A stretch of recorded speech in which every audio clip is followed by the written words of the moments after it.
As I continue the one-day grind that is recording YouTube videos before I go on vacation, aka I've made about 5 YouTube videos today on March 21st, but it is okay because I will be away for 6 days. Hopefully I can get a video out every day. If I can't, there'll only be one day where there's not. I'm finally unbanned on my other channel, so we're going to go back to alternating days on this channel, hopefully, between Hank Knows Ball and Hankus. Hankus is where I just talk about whatever I want to talk about. Hank Knows Ball is ball, you know, we talk about ball. But today I want to break down AJ Lawson's game. I want to talk about AJ Lawson because he's ruining the Toronto Raptors tank job, and as a Toronto Raptors fan myself, it's really upsetting me because I wanted to capture the flag, but now it's looking like we're going to capture the 7th overall pick. That does not take away from the kind of star-studded performances AJ Lawson has had throughout the season, and I just want to talk about who he is and what his game is in the NBA so far. AJ Lawson was a 6'6" combo guard, weighing in at 160 pounds, so he weighs as much as me and he's 6 inches taller than me. He was a skinny guy. He was in the class of 2018 at a Mississauga, Ontario, Canada. Kind of interesting. Didn't realize he was Canadian, which makes it even more cool that he's balling out for the Toronto Raptors. He was a 4-star recruit, number 96 out of 100 in just total rankings for stars.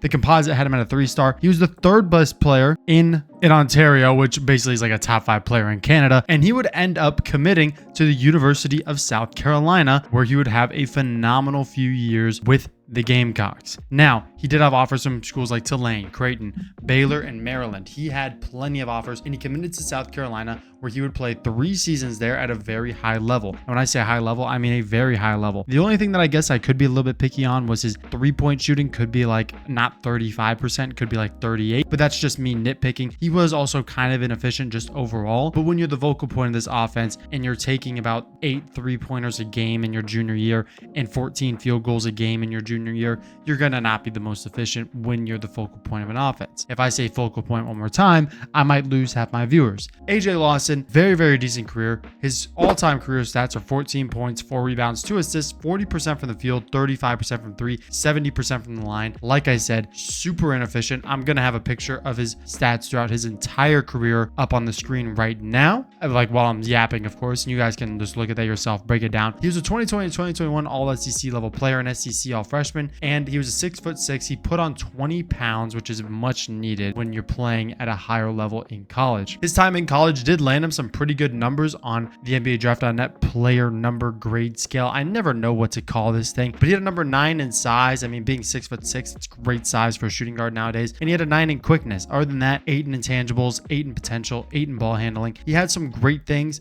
but stuff like strength, his jump shot, his leadership, how NBA ready he was, those were all 6 and 7s. It wasn't looking like the best scenario for AJ Lawson to go out and make an immediate impact, and it looked like he was going to be a project level player. Some of the strengths at NBA Draft.net, which is this website I always use, okay? I'm not going to act like I scouted every single one of these players before I record a video. NBA Draft.net is just one of the best sites to learn about a prospect in like 3 minutes, especially older ones when you make content like me. He was a 6'6" guard who had a 6'10" wingspan. He was quick in the open floor and thrived in up-tempo games, so we need to be in a quick offense. Imagine AJ Lawson, peak AJ Lawson in today's Indiana Pacers offense. That's basically what he needed to thrive. He needed to be in that Pacers offense. He was a solid ball handler and a passer, and he drove and kicked to the open man consistently. He had good scoring ability and created opportunities for himself in the isolation game. Averaged a decent amount of points. He averaged a steal and a half a game. Very, very decent defender off the ball and on the ball, but nothing like crazy. His weaknesses was that he just wasn't explosive. He was smooth and quick, but didn't really explode down the court. He was very light and he was very inefficient. There was question marks about could he put on the weight necessary and keep his athleticism in order to make an impact at the NBA level. No one knew, but now we're kind of getting a glimpse of, hey, AJ Lawson can ball. His NBA comparison ended up being Kobe Simmons, which I'm not gonna lie,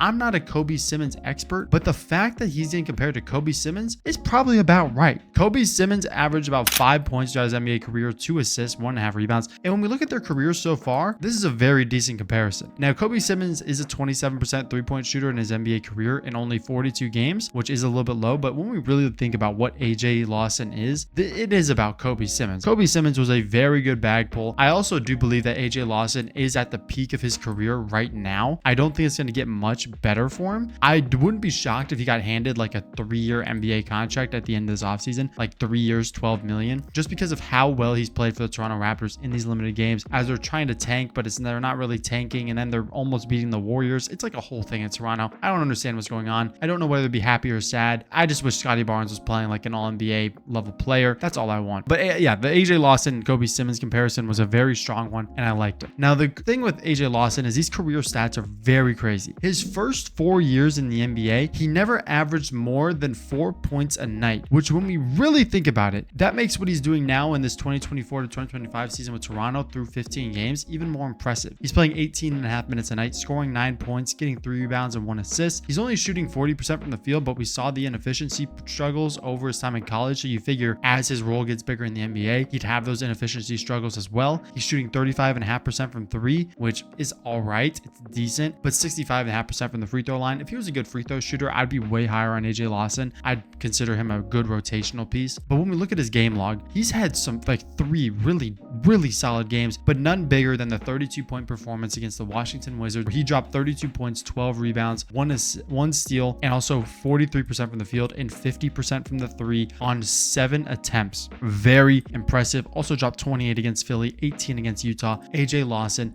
continues to ball out and ball constantly. Here I have some AJ Lawson highlights pulled up of his time with Dallas. I want to keep the Raptors highlights to kind of play throughout the video. Maybe I'll use some to break it down. Probably not. I'm going to use mainly the Mavericks highlights, which might be a bit of a hot take, but I just want to show you like his role in the NBA, what it's been so far. And it's been a lot of this. Pull up, catch and shoot 3-pointers, because that's what he's been trusted with. Again, pull up, catch and shoot 3-pointers. Like here, there's really not much to break down. It's literally just Luka Doncic is going to get double teamed. AJ Lawson can hit this shot, and he's going to hit this shot. It's a great shot. Perfect. And this is all from last season. Again, Luka's getting double teamed. They're going to let AJ Lawson shoot. And he has a good looking jumper. Don't get me wrong. He has a very decent looking jump shot when it comes to creating these shots and creating this space. He can hit it. It's just inefficient, which I don't really understand. There has to be something in the form and the confidence that is just holding him back from being a 38% 3-point shooter. Right here, we have a little drive work. Good Euro step around the big man. I think that's Drew Eubanks maybe. And that's very good. On the offensive glass, he puts it back in. So finally, some driving highlights.